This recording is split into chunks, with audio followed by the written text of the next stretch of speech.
Buongiorno a tutti dal quartier generale del calcio on the road a Sofia. Oggi avremo una giornata importante per l'incontro con i responsabili del circolo dei sardi nella capitale bulgara.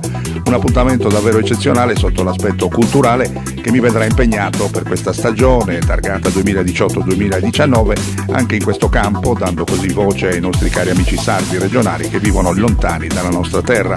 Avrò il piacere di incontrare anche i responsabili della società calcistica del Levski Football Club, che insieme al CSK a Sofia è la squadra più blasonata del panorama calcistico bulgaro.